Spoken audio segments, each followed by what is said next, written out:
Bienvenidos al episodio número 49 de Bendito After School.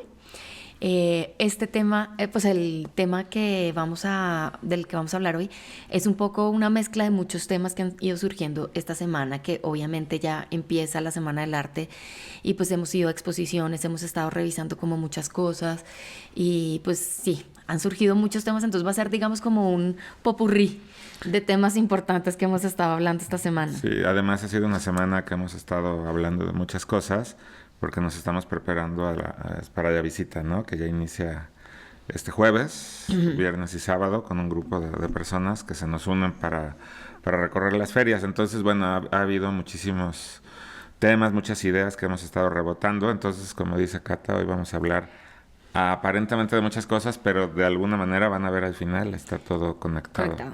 Entonces, lo primero, ¿cómo empezó, digamos, con nuestra pre-semana del arte? Fue con una charla. A ver, yo hace un par de semanas o 3 semanas me enteré porque lo anunció el Museo Jumex que iba a venir Benjamin Buchlo, este famosísimo historiador alemán, a dar una conferencia en torno a la inauguración de Gabriel Orozco, justamente en ese museo. Entonces, bueno, yo estaba muy entusiasmado porque es un autor que tampoco puedo considerarme un experto, pero he leído un par de cosas y que pues me parecía en todo caso súper importante que tanto el museo, y creo que también estuvo involucrada ahí la Galería Kurimansuto, en traer a Benjamin Buchlo, ¿no? Y como el Museo Jumex no tiene un espacio lo suficientemente grande para albergar una conferencia de ese tipo, lo gestionaron para que fuera en el auditorio del Museo Nacional de Antropología e Historia. Y ahí estuve yo diciendo a Cata, vamos, por favor, tenemos que ir a ver a Benjamin Buchlo. Y ya, ahí bajamos. Y entonces, Y entonces ahí vienen unas reflexiones de fondo y de forma, ¿sí? Porque, pues sí, obviamente yo reconozco la importancia de este historiador, y pues obviamente jamás me atrevería ni tendría la osadía de decir que no vale, digamos, o que no tiene, digamos, como ese, que todo ese reconocimiento es gratuito, ¿no? Sin embargo, en la conferencia, pues para empezar, digamos, obviamente con esta idea y muy old school, ¿no? De dar la conferencia leída, ¿no? De pie, en un podio. Sí, o sea, como muy formal, ¿no? Muy académica la cosa, ¿no? Pero resulta que, bueno, el señor ya es una persona mayor y además, pues nada, se le cuatrapearon las hojas, luego dijo que, ay, qué pena, me disculpo porque pues la luz y no sé qué, pero en fin, el caso es que mientras estaba dando la conferencia, pues como que se le perdían las líneas,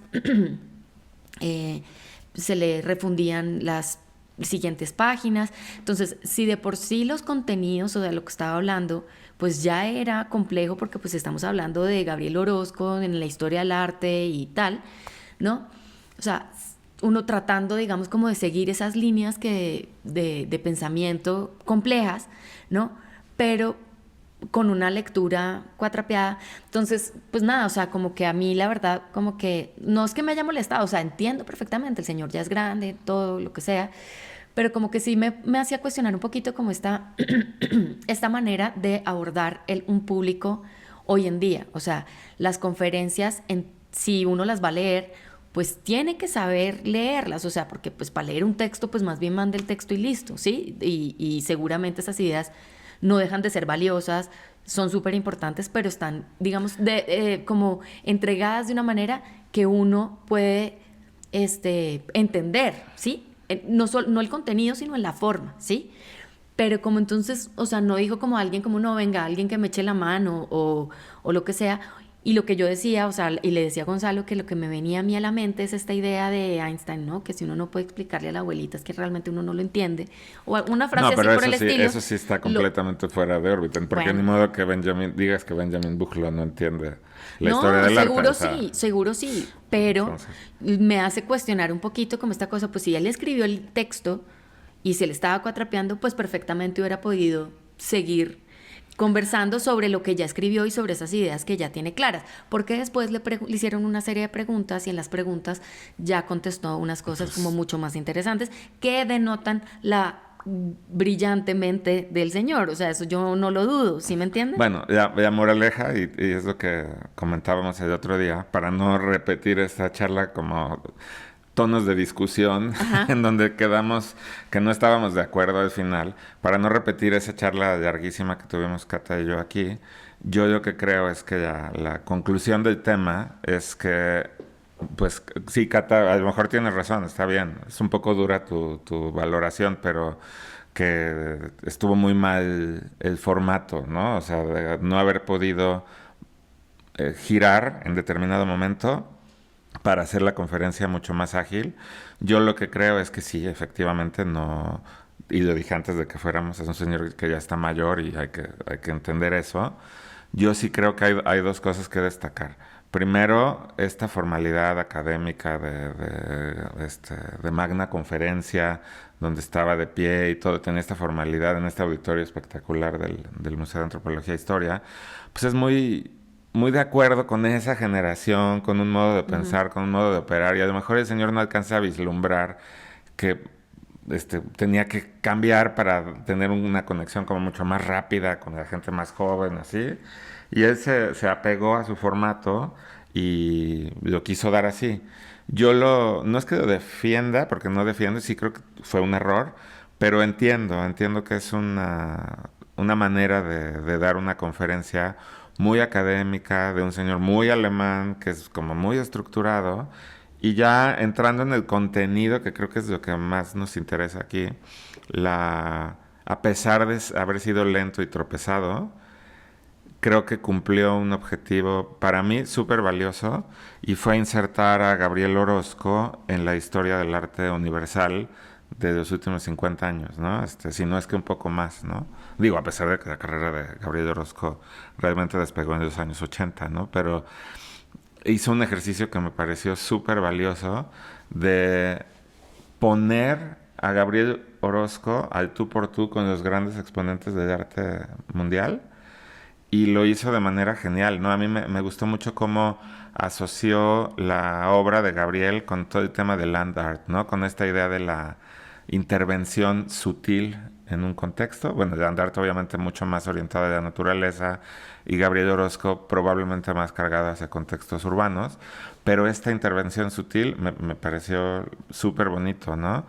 Puso una imagen de Richard Serra, de una obra de Richard Serra que yo realmente no la tenía en el radar, y es una lista de verbos que tenía que ver con maneras de iniciar procesos escultóricos, ¿no? Y pues tiene mucho de cierto esto, ¿no?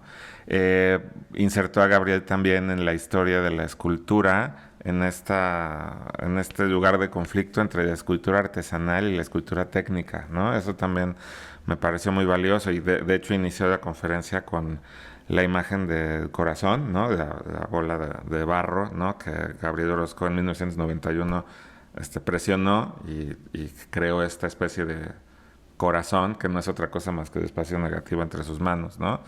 Y del otro lado estaba el carro cortado, ¿no? Que eso me pareció... Como flaquito, ¿no? Que por cierto, la versión que está aquí en Jumex, ya fuimos a ver ayer, no es la de los 90, es una pieza de 2013, ¿no? Es Citroën cortado. Entonces, eso me gustó mucho, pero sobre todo, ahí parte con la inserción de Gabriel Orozco en una narrativa histórica súper bonita de todos aquellos artistas que han trabajado con la imagen del carro, ¿no? Desde Marinetti, pasando por Silvia Delaunay y por un montón, y luego tú y yo nos seguimos, ¿no? Sí. Empezamos a hablar de otros carros, ¿no? A mí el de Erwin Wurm, que me encanta, que es como un carro pochochito. El Fat Car, ¿no? De Erwin Wurm, ¿no? Eso no lo mencionó, pero bueno, ahí está. Entonces, creo que desde la perspectiva, y ya para cerrar con Benjamin Buchlo, no, pero como artista, como historiador del arte, él no estaba asumiendo esta conferencia como curador, no la estaba asumiendo como un filósofo, como un crítico. Yo creo que a pesar de que fue tropezada y complicada, lo que hizo es lo que yo esperaba de Benjamin Buchlo, era un ejercicio de historia del arte, ¿no? Sí, pero digamos, volviendo al tema de la forma, ¿no? Yo pienso que hacen tanta falta, de verdad, las conferencias sobre arte, digamos, por ejemplo, el CITAC, ¿no? Que se hacía, ¿no? Ya no se ha vuelto a hacer. No, como tener acceso... Pero justo el CITAC tenía unas fallas enormes en los formatos. Es que digamos, por ejemplo, es que esa es lo que voy. O sea, Sí, hay una parte, digamos, como en las conferencias de arte y los simposios y tal, que es una cosa académica, especializada, ¿no? Que hace muchísima falta, ¿sí? Porque yo no creo que todos los contenidos de arte tengan que ser hablados o explicados de una manera, digamos, como tan, o sea, como tan accesibles a todo el público, sea especializado o no. Es como la medicina, ¿no? Si el médico le empieza a explicar a uno qué es lo que uno tiene con los términos que utilizaría en una conferencia de medicina, pues uno no entendería nada y pues está muy mal.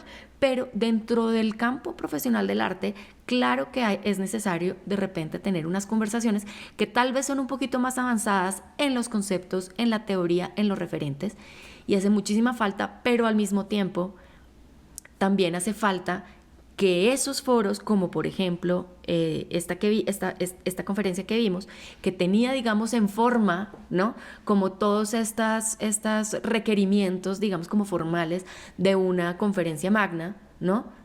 Pero que al final, pues, no pudo resolverlo. ¿Sí me entiendes? A lo que voy es que no quiero decir que ahora todo el mundo que hable de arte tenga que responderle a un público y hablar en términos así suavecitos, bajitos, ultra explicar todo facilito, porque no, también hay foros donde se hablan de conceptos más complejos, pero creo que hace falta como de un lado y del otro, ¿sí me entiendes? Hacen falta más espacios académicos para discutir y hablar de arte o sea, con esta formalidad académica y técnica, ¿no? Como de la oratoria y todo este tipo de cosas y del debate y la estructura, ¿no?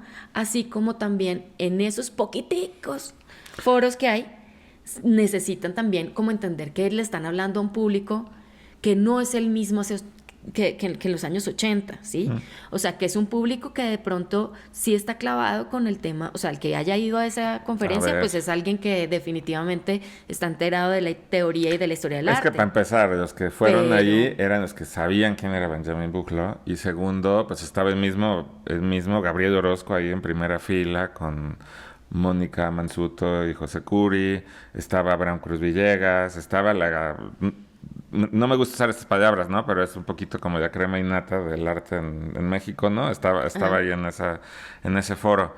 Entonces, sí era un público especializado, pero tienes razón. O sea, a ver, tienes razón. Déjame recordar una cosa que disfrutamos tú y yo hace 3 años en el mismo lugar con una exposición de Jumex, y era la conferencia, no era conferencia, era una charla entre Urs Fischer y Francesco Bonami, ¿no? Eso me voló Entonces, los sesos. pero hay dos diferencias. Primero, la generación de Urs Fischer, ¿no? Es un artista que él se sentó ahí a hablar, no en una conferencia magna, sino que fue una conversación con Francesco Bonami, y entonces salieron la dinámica, por eso yo te decía que a ti lo que no te gusta es la solemnidad, porque Urs Fischer era todo menos solemne. Estábamos en un foro el mismo, ¿no? Este auditorio espectacular, pero la misma personalidad de Urs Fischer te lleva a otro tipo de dinámica, ¿no? Entonces, si se puede hacer como una comparación, es un tema de edad de Benjamin Buchloh, que es un señor mayor y que por su mente y por su manera de operar se quedó en el formato solemne de la magna conferencia, y la manera de dar los contenidos sí no fue ideal, ya quedamos de acuerdo, yo no lo voy a defender, ¿no? Pero el caso de Urs Fischer fue espectacular, pero es que porque fue un artista más joven, y sobre todo porque se estableció una comunicación a manera de charla y que fue mucho más por eso. Entonces dinámica, ahí digamos, por ¿no? ejemplo, la calidad de contenidos es incuestionable. O sea, y solamente que la forma de entregarlos, o como de deliver, de Francesco Bonami con Urs Fischer, pues era un montón de contenidos y reflexiones y cosas que realmente enriquecían. Y justamente... No, y nos tenía muertos de risa, sí, ¿no? decían muchas cosas que de verdad, o sea, no se trata de, pues, de que eran stand-up comedy, o sea, no era la cosa de reírse. No, por el nivel crítico. Pero un nivel crítico impresionante.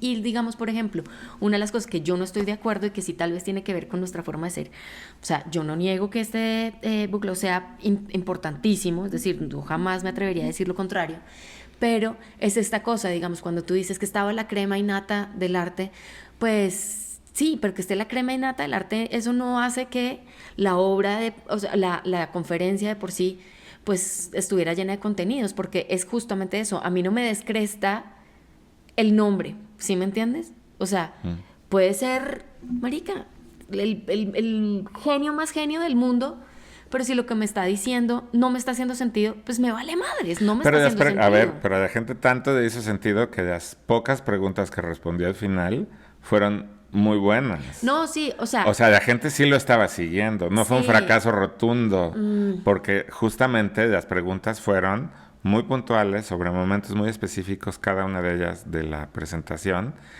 y vuelvo a lo mismo, la presentación no fue muy afortunada por el tema de la luz y de que no podía leer bien, pero se esforzó muchísimo. Sí, le echó ganas, sí, no le quito y eso. a pesar de eso, a pesar de todo, las preguntas buenas, sí, ¿no? O sea, es decir, el man sabe, claro que sí, el man es un duro, no lo voy a negar. Pues, ok, chévere.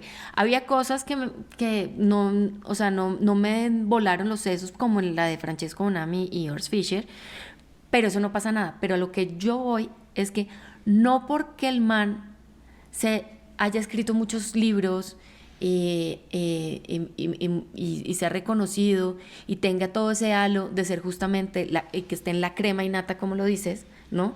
Eso es lo que hace que sus contenidos son valiosos. Yo creo que es una vaina que es al revés. Y si hubiera sido, o sea, si el man hubiera hablado, o sea, si el man hubiera podido pivotear y decir, no, marica, no leo, no estoy leyendo, no puedo ver las letras, ya me cuatrapié, no importa, le sigo y converso y transmito las ideas que ya me sé, pues es decir, ya las tengo escritas, las puedo conversar, las puedo hablar y entonces pivotear, pero como no hizo eso, siempre me va a quedar a mí la duda. Siempre me va a quedar la duda porque es lo de Einstein. O sea, si y para lo que te conozco vas a seguir comentando esto de aquí hasta el infinito. Pero bueno, vamos a llegar al acuerdo aquí. Mí, tal vez igual y es como son mis propios traumas, ¿sí me entiendes? Porque mi manera de hablar nunca jamás va a ser en una conferencia magna y leyendo un texto ultra complejo en su redacción y tal. A mí me interesa es que la gente me entienda, así sea diciendo putazos, ¿sí me entiendes? O sea, sí. esa es mi forma. Y entonces, obviamente, igual hay una cosa ahí de pronto de trauma, de resentimiento, de por qué yo no estoy ahí si yo no hablo así, pero tengo cosas importantes. ¿Sí me entiendes? No, de acuerdo. Y no quiero sonar así, ¿sí me entiendes? No, pero por eso te gustó Urs Fischer, porque Urs Fischer era el más irreverente y el menos respetuoso por y así. Pero le pegaba al punto durísimo y hacía unos comentarios. Pero es como la frase de Einstein, que si uno no le explica a la abuelita, si uno no le puede explicar a la abuelita, es que uno de verdad no lo entiende. Lo mismo es con este man. Si uno no puede decir y explicar lo que escribió en un texto, pues de pronto es que no la tiene tan clara, ¿no? Porque de pronto lo complejo es la redacción, son los contenidos, ¿sí me entiendes? Como que complejizarlo para que en un texto suene muy chévere, yo pero creo que a la hora de la verdad no tanto. Es mi opinión. No, para poder tener valor, eso que estás diciendo, tendríamos que haber analizado 2, 3, 4 textos de Buchlo, más entrevistas, una donde debe haber por ahí en YouTube, una donde no tenía problemas para leer, porque a mí se me hace que... No, sorry, claro. yo te lo dije ese día, agree to disagree, sí. Ya se dieron cuenta aquí que no estamos siempre de acuerdo, pero yo reconozco que estuvo así tropezada la conferencia, pero a mí me fascina ese tipo de ponencia estructurada, organizada y lo entiendo bien porque... Aunque sea tartamudo y no le... No, porque yo creo que al final de cuentas, cuando terminó y se disculpó porque no había podido leer, ¿qué tal el nivel de reacción y de respuesta y de profundidad?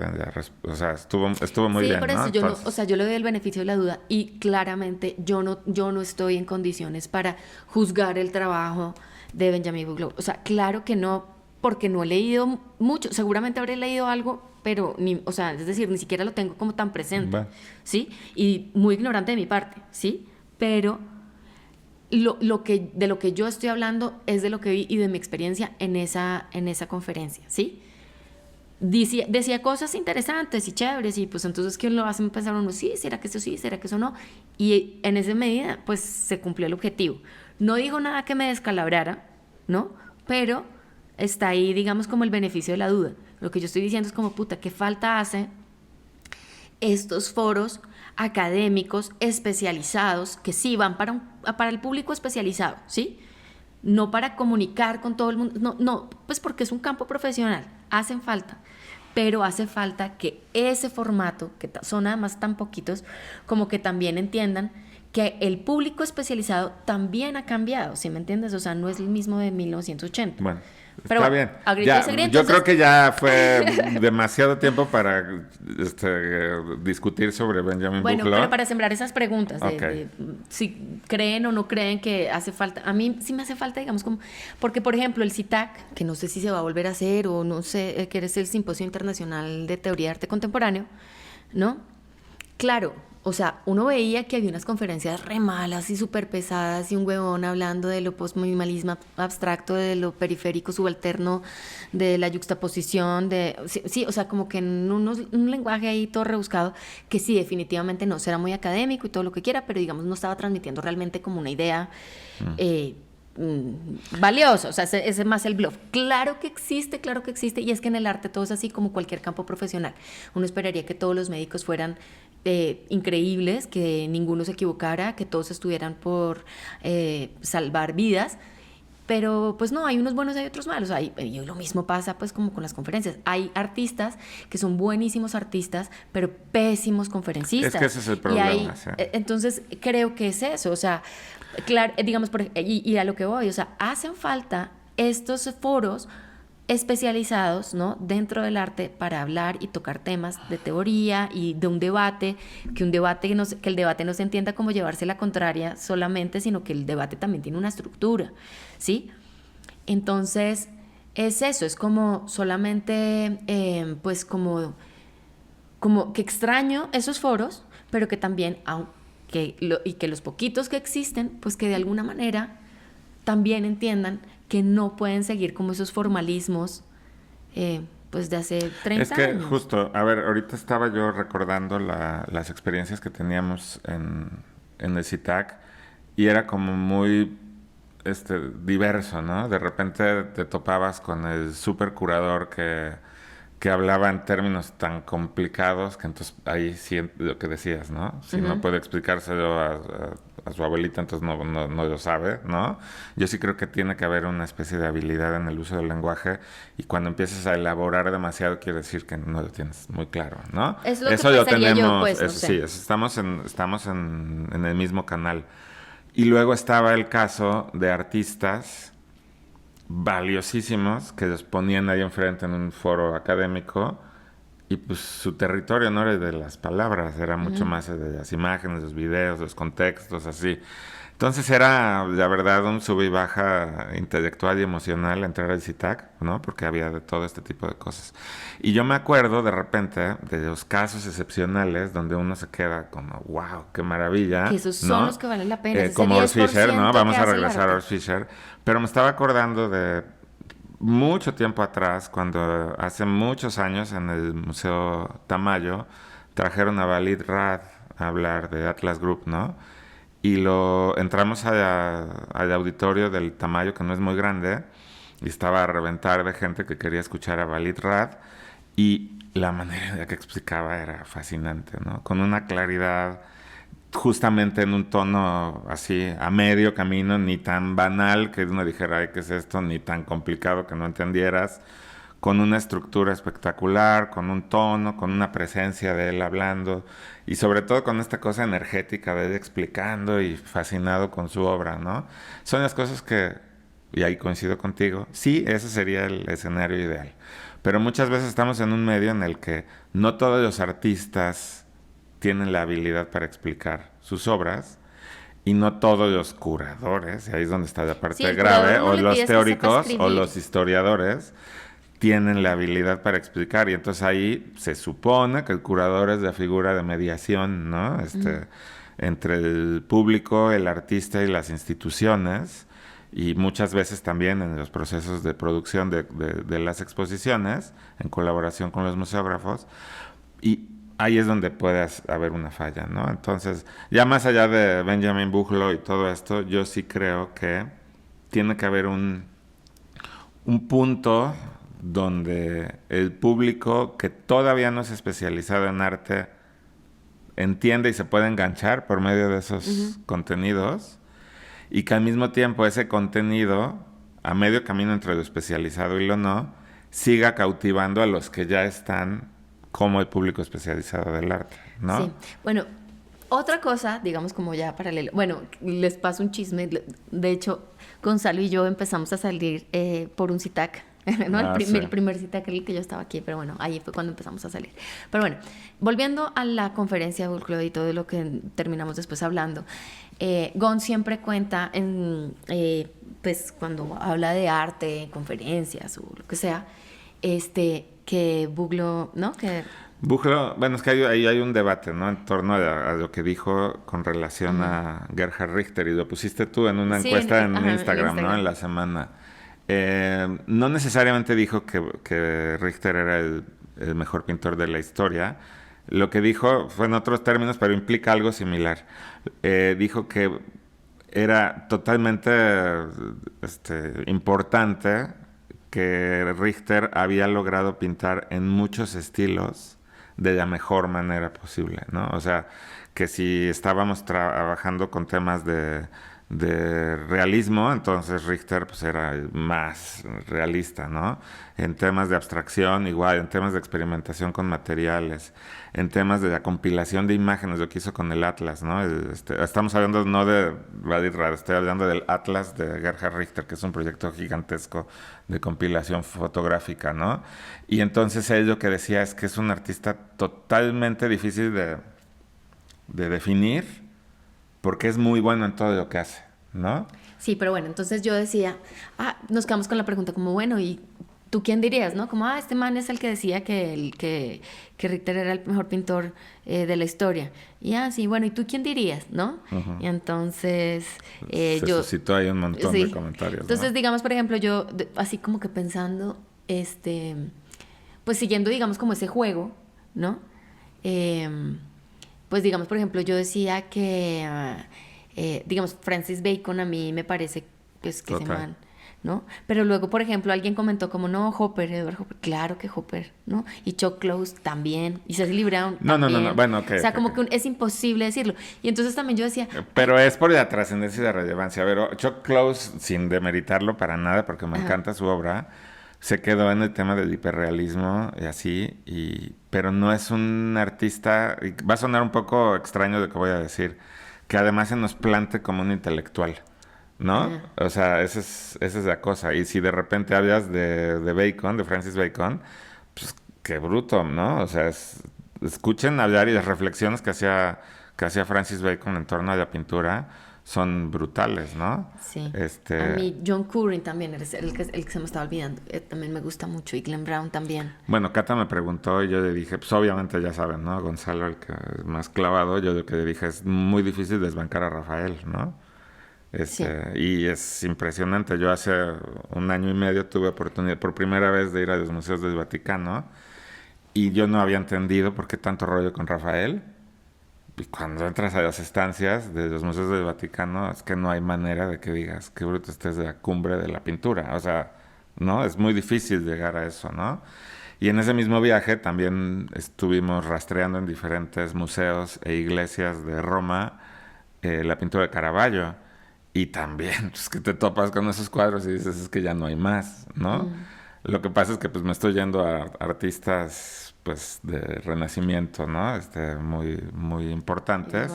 Pero si tuviera que hacer algún comentario más actual, definitivamente coincido con lo de Francis Bacon. Yo pondría ahí a Gustave Courbet también, ¿no? Como... Friedrich, ¿cómo es que se me olvidó? No sé. De Caspar David Friedrich, ¿no? También otro gran pintor. Pero más actuales, a ver, de los actuales, definitivamente Gerhard Richter, o sea...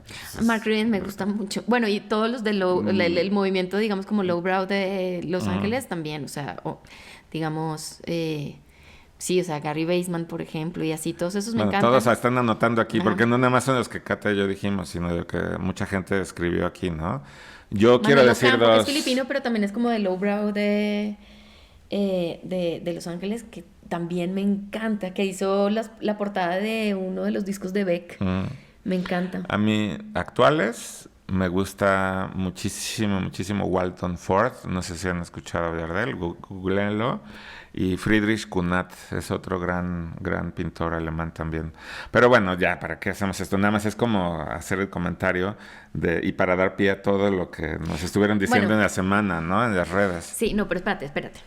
Porque también cuando empezamos a hablar de ese punto y no sé qué, y que si buclo, que si no sé qué, que si chévere, que si no, que si tal, yo decía, bueno, también el que se haya puesto a decir eso, o sea, el que se atreva a decir sigues que, con el pobre de Buclo, o sea, ya no es déjalo ir. No es que le quiera dar palo, puede salir viejito, o sea, no, o sea, todo bien, pero solamente como que digo, marica, ¿quién se atreve a decir quién es el mejor pintor de la historia? No lo como dijo así, por eso ya te dije. Sí, ya sé, mentiras, ya sé que lo dijo de otras formas, pero de todas formas... O sea, Cata no suelta, ya se dieron cuenta, ¿no? Agarró el hueso y así ya no dio suelta. Pero bueno, o sea, pobre Buclo. atreverse a decir esas mamadas, o sea, es como...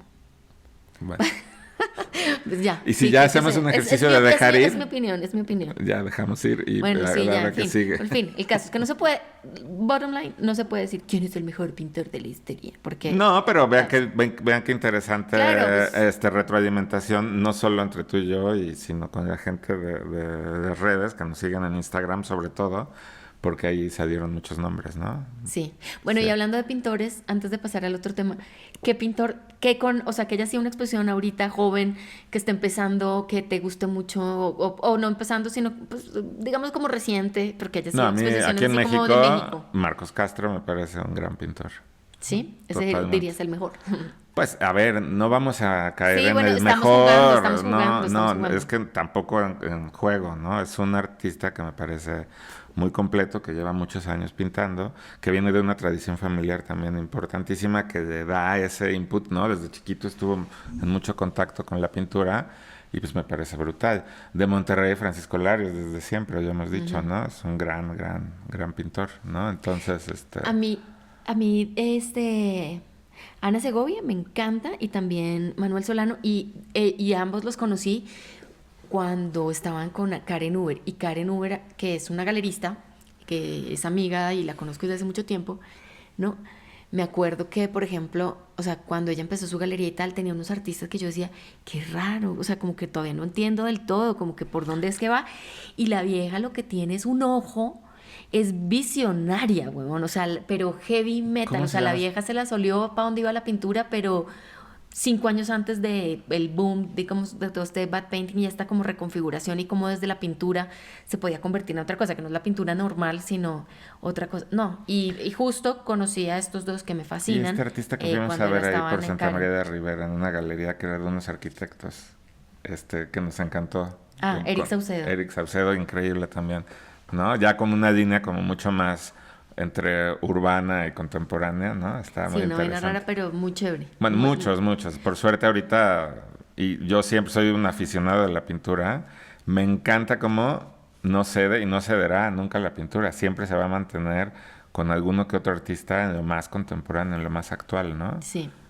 Es también, un medio maravilloso, ¿no? También mi querida y adorada Ale España, que es una amiga que quiero mucho, y van a decir, ay, es porque es amiga que está diciendo, pero la verdad es que es una dura. Y justo ha transformado, o sea, ha volteado la pintura como varias cosas, o sea, como que a veces se ve como súper pintura tradicional, pero luego es como un collage y luego, ¿no? Como con unas técnicas y como que le da vueltas a la pintura que me gusta mucho. Y no es porque sea mi amiga. Ojo, ya para retomar en otra de las líneas, y no es por volver a hablar de Benjamin Buchlo, nada más es para dar paso. Alguien le preguntó que cuál sería la obra más importante de Gabriel Orozco. Y primero dijo, es una pregunta que me pone en problemas, ¿no? Porque no sabría decir si es el corazón, y no solo el objeto, sino también el registro fotográfico, o si es el Citroën, o si es la mesa de ping pong, o si es el esqueleto de la ballena. Pero al final, después de elaborar un poco su respuesta, dijo que probablemente sería lo que hizo en Chapultepec, ¿no? Que se llamó Chapultepec, Naturaleza y Cultura. Lo estaba checando porque no sabía yo el título. Y esto desató una cantidad de cosas, tanto entre Cata y yo, como después de lo que vimos, ¿no? En la planta, en el sótano más bien de Jumex, hay un video donde se documenta la reacción de la las sociedad reacciones, mexicana desde muchos ángulos a el proyecto de Gabriel Orozco. Y a otras obras, y a otras en obras. general a Gabriel Sí, Orozco. pero para allá iba, ¿no? Entonces, retomando con esa respuesta de Buchlo, es un tema, ¿eh? Y a ver, yo voy a confesar, Gonzalo, y así tal cual. Cuando al inicio del gobierno de Andrés Manuel López Obrador se anunció que mucho del presupuesto público se iba a encaminar a un proyecto de un solo artista, que era Gabriel Orozco, y era una intervención urbana en el bosque de Chapultepec, la primera reacción para mí fue de, ¿qué es esto? ¿Por qué? No está bien, ¿cómo le quitan el dinero a los museos y a la cultura y tarará? Que eso nunca va a estar bien. O sea, el problema no es que le hayan dado a Gabriel Orozco mucho dinero, el problema es que no hubo más para mantener a los museos, ¿no? Y eso sí es una visión muy crítica de mi parte hacia el gobierno de la 4T, ¿no? Sobre todo porque la gran mayoría de la gente de arte y de cultura los apoyó y los dejaron completamente defraudados, ¿no? Eso es terrible. Pero más allá de eso, que sí tengo que confesar que de un inicio fue problemático para mí, al ir viendo el desarrollo durante los años, ir entendiendo cómo lo iba a abordar Gabriel Orozco y lo que alcanzó a hacer y que ya se puede percibir aquí en la Ciudad de México, quiero decir que mi opinión, si no es que ahora es completamente al revés, ¿no? O sea, porque es favorable, sí tiene todavía sus aristas y sus puntos críticos de mi parte. Sin embargo, yo creo que se ha redimido en muchos aspectos, ¿no? Sí, es que... Y es lo que venía en ese documental padrísimo que está en el sótano de Jumex. Sí, como esa compilación así como de reacciones pues sí, en redes sociales. Pero es que ahí justo lo que empezamos a hablar fue porque Buchlo dijo, o sea, como que planteaba que este era el mejor proyecto o sea, al final decía, no quiero decir cuál es el mejor, no quiero caer en esa trampa, pero al final digamos como que cayó en esa trampa y está perfecto, es decir, chévere, y dijo, no, bueno, creo que ahorita estoy muy concentrado con este nuevo capítulo que voy a escribir, que es sobre el proyecto de Chapultepec. Pero la manera, digamos, en cómo lo exaltaba, ¿no? Como que de una forma lo ponía como desinteresado y sin vínculos, digamos, como la política y no sé qué. Yo como, hijo, de pronto es que no se vio esa mañanera donde AMLO decía de Gabriel Orozco. Que digo, el problema, al final, yo digo, marica, que bien que haya sido Gabriel Orozco y no... Uno de tantos artistas que a dedazo ponen y que hacen unos efectos horribles, como hablamos en otro episodio, como lo de Rivelino, ¿no? Como todos esos artistas que, pues, o sea, que tienen buenos contactos, pero no tienen ningún peso, digamos, y legitimación. Entonces, es decir, mi rollo no vaya con que un artista aproveche, digamos, como el hueco para hacer algo realmente importante con el huevón de turno que esté ahí en el poder, ¿sí? AMLO o el que sea, ¿sí? Pero, obviamente...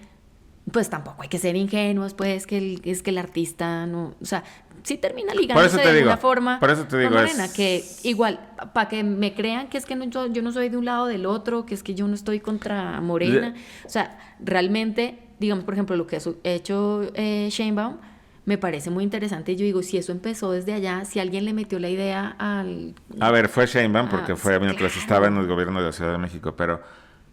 efectivamente, y ahí es donde está el dilema, y no lo vamos a resolver, y seguramente mucha gente que nos está escuchando no va a estar del todo de acuerdo con lo que vamos a decir, pero yo creo que hay algo muy positivo en esa interacción que se generó entre Gabriel Orozco y el gobierno de la Ciudad de México de aquel entonces, porque hubo un respeto por parte del gobierno para dejar ser un proyecto, obviamente garantizando que se cumplieran ciertas cosas desde un inicio, como fue una intervención urbana, que no fuera solamente una imposición, sino que fuera también que facilitara el tránsito entre las 4 secciones del bosque de Chapultepec y un montón de cosas, y el proyecto del cablebús, que por cierto el otro día nos subimos con los niños y está muy bonito. Ese respeto por parte del gobierno, y Gabriel Orozco, o sea, por el lado del artista ahora, en sentido contrario, la lucidez o la intuición de saber lidiar con un aparato gubernamental para lograr un proyecto que al final de cuentas se perciba como un proyecto de él, más allá del cambio del gobierno en turno. O sea, no es una pieza que la veamos y digamos, eso es el proyecto de determinado político, quitémosle el partido, ¿sí? Yo creo que ahí sí hay una comprensión y una inteligencia enorme por parte de Gabriel Orozco de saber aprovechar la oportunidad, saber aguantar la carrilla durísima que le pegaron por todos lados, pero esa es la historia de su carrera, ¿eh? Es la historia de su carrera. Él ha aguantado muchísimo y ha estado súper enfocado haciendo algo. Y ahora que hemos tenido oportunidad de caminar por los puentes y todo, yo en lo personal sí reconozco que es un proyecto completamente desinteresado. Para muestra aquí es que no cobró un peso, ¿no? Del Pero que proyecto hubiera como cobrado, artista. o sea, Aunque lo hubiera cobrado, pero me parece un gesto interesante decir, no cobro, aprovecho esta situación política, este momento en el que se está presentando esta oportunidad y le entro. Garantizo que no tenga el sello de, o sea, que no le pusieron ahí, la gobierno de placa. la Ciudad de México o alguna cosa así, ¿no? Y que se queda como un enunciado poético, artístico, pero también funcional y urbanístico, ¿no? Entonces, eso se lo reconozco muchísimo a Gabriel y me entusiasma mucho ahora que tuvimos la oportunidad de ver la exposición, entender cómo es un artista que puede operar con cero recursos, o sea, agarrar una caja de zapatos, ponerla en la Bienal de Venecia y ser reconocido por eso como uno de los artistas más importantes del mundo, por la implicación conceptual y política de hacer esto en un momento como la Bienal de Venecia, y por el otro lado hacer un proyecto de millones y millones de dólares, ¿no? Y que mantenga esta identidad, esta coherencia, ¿no?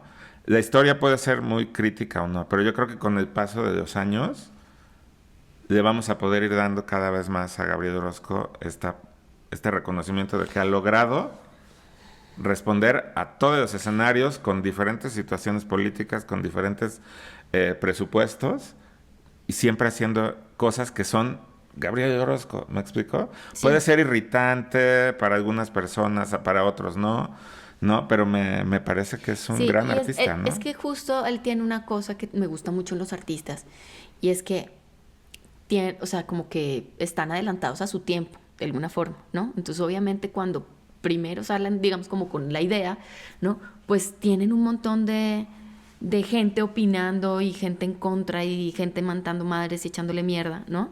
Que también, o sea, de verdad que el man ha aguantado mucha vara y eso también es de admirar, porque, digamos, ahora sí pasando al tema, digamos, del video este que veíamos de las redes sociales, ¿no? Entonces el man le decía, ay, es un huevón que es un artista que puso una caja de zapatos, eso lo hace cualquiera. Y el man tiene una respuesta que me encanta, es como, sí, lo puede hacer cualquiera, pero nadie tuvo los huevos de hacerlo, ¿no? Y es justo eso, o sea, sí, está cuestionando cosas, claro, que cualquiera podía haberlo hecho antes, pues sí, pero el punto está el que lo hizo fue él, y que ya alguien que vuelva a poner una caja de zapatos, pues no está diciendo lo mismo, no está haciendo, ¿sí me entiendes? O sea, ya es una copia o una apropiación, ¿no? Y un referente.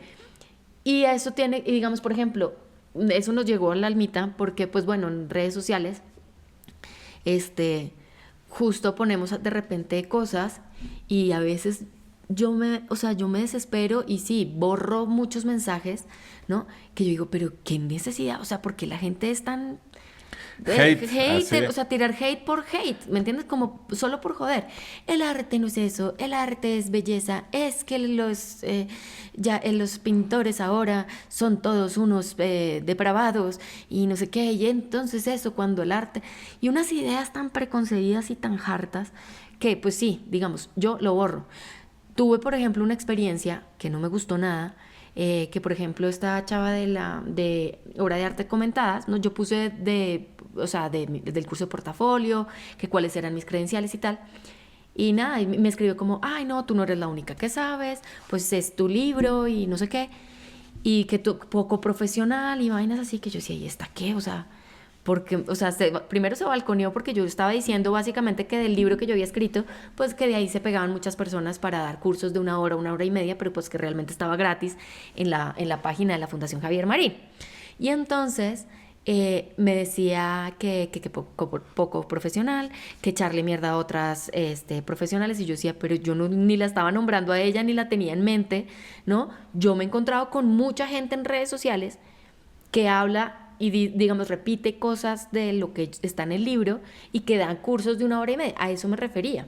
Pero entonces ella así como que escribiendo y entiendo que obviamente esas interacciones, y si yo contesto y si entonces me insultan y yo también vuelvo a insulto, eso genera un alcance y digamos como unas interacciones en internet, ¿no? Y en general, pero sobre todo pues en la red social que uno esté usando, y que entonces eso genera muchos followers.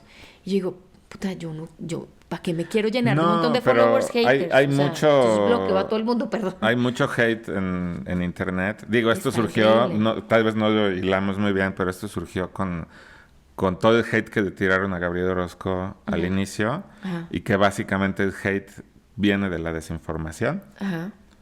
Y después, ya cuando ya está construida la pieza, ahora todo el mundo... Entonces ahora ves a todos los youtubers y todo ahí diciendo, qué maravilla, y no sé qué. No, primero diciendo, este proyecto va a deforestar y...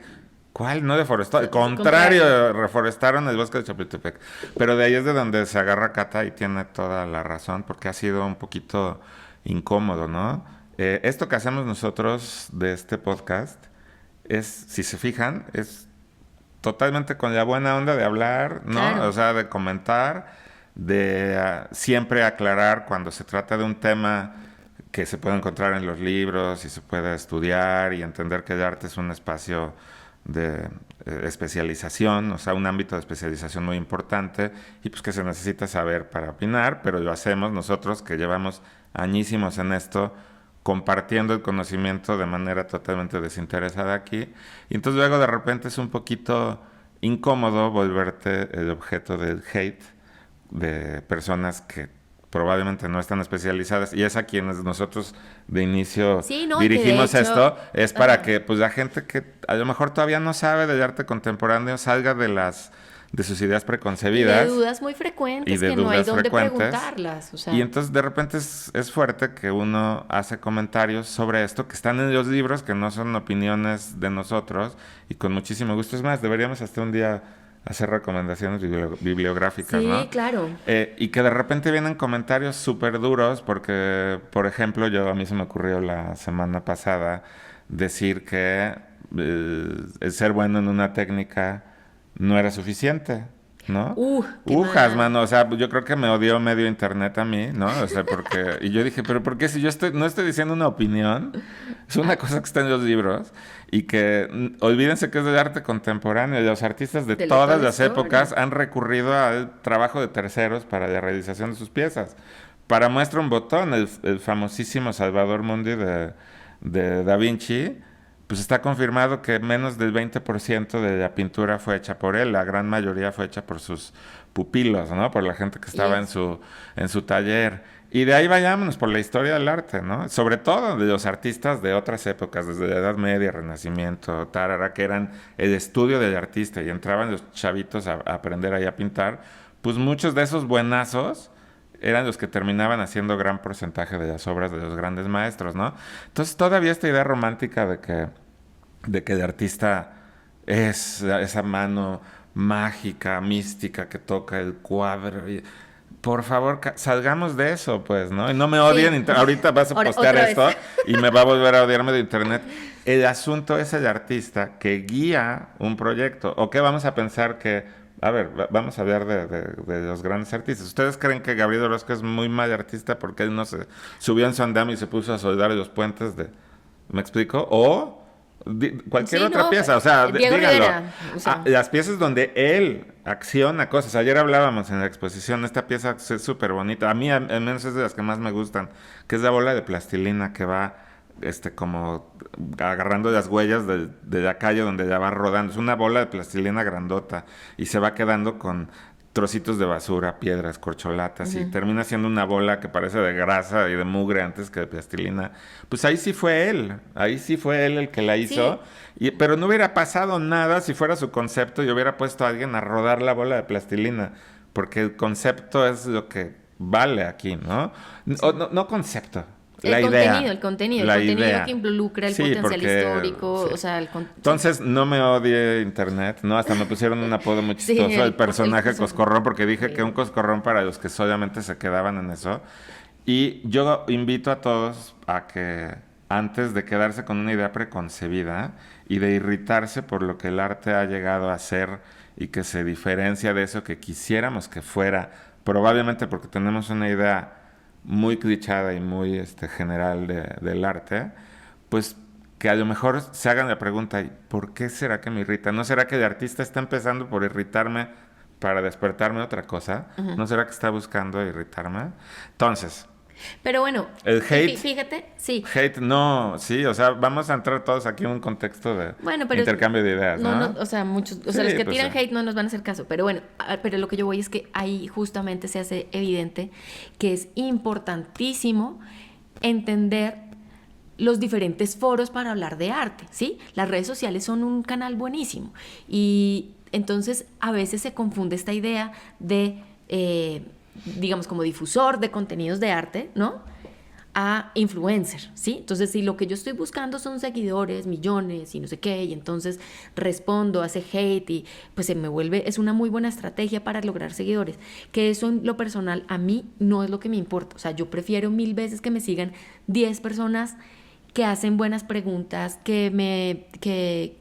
las que le están sirviendo los contenidos y tal, prefiero 10 solo que es 1000 que me van a echar mierda cada 2 minutos que porque el arte es belleza, ¿sí? A ver, está padrísimo que siga mucha gente. Lo que yo invito es que la gente que siga a estas redes, que vea estos podcasts, intente sí cuestionarnos. O sea, no estamos diciendo que somos los poseedores de la verdad absoluta y universal. Claro, obvio, no. Para nada, ¿no? Sí.